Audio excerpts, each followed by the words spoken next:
ದಕ್ಷಿಣ ಕನ್ನಡ ಲೋಕಸಭಾ ಕ್ಷೇತ್ರದಲ್ಲಿ ಬಿರುಸಿನ ಮತದಾನ ನಡೀತಾ ಇದೆ. ಪೊಲೀಸರು ಸಿಎಪಿಎಫ್ ಕೆಎಸ್ಆರ್ಪಿ ಇಂದ ಭದ್ರತೆಯನ್ನ ನೀಡಲಾಗ್ತಾ ಇದೆ. ರಾಜ್ಯದಲ್ಲಿಯೇ ಸೂಕ್ಷ್ಮ ಪ್ರದೇಶ ಆಗಿರೋದ್ರಿಂದ ನಕ್ಸಲ್ ಪೀಡಿತ ಪ್ರದೇಶಗಳಲ್ಲಿ ಬಿರುಸಿನ ಮತದಾನ ನಡೀತಾ ಇದೆ. ಬಿಗಿ ಭದ್ರತೆಯಲ್ಲಿ ನಕ್ಸಲ್ ಪೀಡಿತ ಪ್ರದೇಶಗಳಲ್ಲಿ ಪೊಲೀಸರು ಬಂದೋಬಸ್ತ್ ನೀಡ್ತಾ ಇದ್ದಾರೆ. ಎಲ್ಲ ರೀತಿಯ ಭದ್ರತೆಯ ಜೊತೆಗೆ ಗ್ರಾಮೀಣ ಭಾಗದ ಜನರಿಂದ ಉತ್ತಮವಾಗಿ ಮತದಾನ ಆಗ್ತಾ ಇದೆ. ಸುಳ್ಯ ಭಾಗದಲ್ಲಿ ಇತ್ತೀಚೆಗೆ ಅಷ್ಟೇ ನಕ್ಸಲರು ಪ್ರತ್ಯಕ್ಷಗೊಂಡಿದ್ರು. ರಾಜ್ಯದಲ್ಲಿ ಕೆಲವೊಂದಿಷ್ಟು ಕಡೆಗಳಲ್ಲಿ ಸ್ಯಾಟಲೈಟ್ ಫೋನ್ ಮತ್ತೆ ರಿಯಾಕ್ಟಿವ್ ಆಗಿರುವಂತಹ ವರದಿ ಕೂಡ ಆಗಿತ್ತು. ಸುಳ್ಯ ಭಾಗದಲ್ಲಿ ಇತ್ತೀಚೆಗೆ ನಕ್ಸಲರು ಪ್ರತ್ಯಕ್ಷಗೊಂಡಿದ್ರು. ಅರಣ್ಯ ಪ್ರದೇಶದಲ್ಲಿ ನಕ್ಸಲ್ ನಿಗ್ರಹ ಪಡೆ ಕಣ್ಗಾವಲಿಟ್ಟಿದೆ.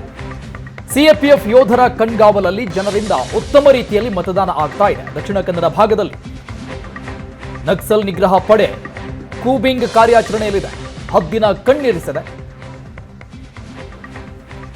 ಈ ಬಗ್ಗೆ ಇನ್ನಷ್ಟು ಡೀಟೇಲ್ಸ್ ಕೊಡ್ತಾರೆ ನಮ್ಮ ಪ್ರತಿನಿಧಿ ಭರತ್ ದೂರವಾಣಿ ಸಂಪರ್ಕದಲ್ಲಿದ್ದಾರೆ. ಭರತ್, ಅತ್ಯಂತ ಸೂಕ್ಷ್ಮವಾದಂತಹ ಪ್ರದೇಶ ಮಂಗಳೂರು, ದಕ್ಷಿಣ ಕನ್ನಡ ಆ ಭಾಗದಲ್ಲಿ ಉತ್ತಮವಾದಂಥ ಮತದಾನ ನಡೀತಾ ಇದೆ ಅನ್ನುವಂಥ ಮಾಹಿತಿ ಲಭ್ಯವಾಗ್ತಾ ಇದೆ.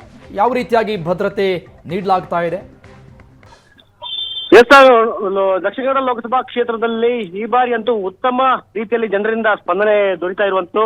ಇನ್ನು ಎಸ್ಪೆಷಲಿ ಆಗಿ ನಕ್ಸಲ್ ಪೀಡಿತ ಪ್ರದೇಶಗಳಲ್ಲಿ ಕೂಡ ಅಷ್ಟೇ ಪ್ರಮಾಣದಲ್ಲಿ ಜನರಿಂದ ಸ್ಪಂದನೆ ದೊರೀತಾ ಇದೆ. ಯಾಕಂದ್ರೆ ಈಗ ಪೊಲೀಸ್ ಇಲಾಖೆ ಸುಮಾರು 18 ನಕ್ಸಲ್ ಪೀಡಿತ ಪ್ರದೇಶವನ್ನು ಗುರುತಿಸಿಕೊಂಡಿತ್ತು. ಸೊ ಈ ನಕ್ಸಲ್ ಪೀಡಿತ ಪ್ರದೇಶಗಳಲ್ಲಿ ಜನರಿಗೆ ಯಾವ ರೀತಿಯಲ್ಲಿ ತೊಂದರೆ ಆಗಬಾರ್ದು ಎಂಬ ನಿಟ್ಟಿನಲ್ಲಿ ಅಲ್ಲಿ ಸಿಎಪಿಎಫ್ ಹಾಗೂ ಕೆಎಸ್ಆರ್ಪಿ ಯೋಧರನ್ನು ಕೂಡ ಈಗ ನೇಮಕ ಮಾಡಲಾಗಿರುವಂತದ್ದು.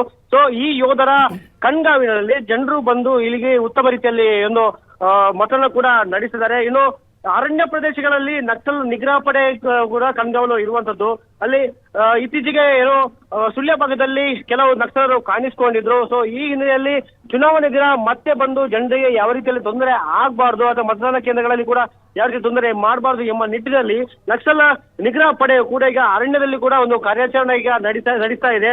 ಕಾಡಿನಲ್ಲಿ ಕೂಂಬಿಂಗ್ ಕಾರ್ಯಾಚರಣೆ ತೊಡಗಿಸಿಕೊಂಡಿರುವಂತದ್ದು.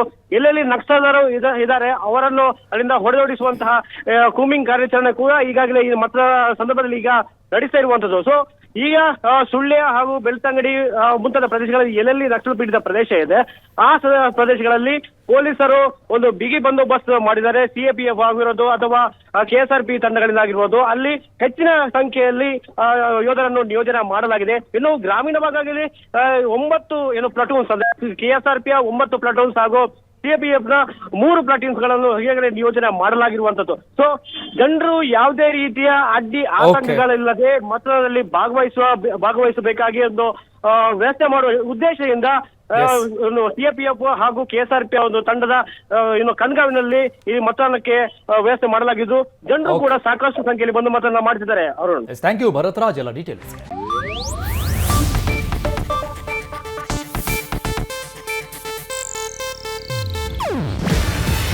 ಇದು ಏಷ್ಯಾನೆಟ್ ನ್ಯೂಸ್ ನೆಟ್ವರ್ಕ್ ಪ್ರಸ್ತುತಿ.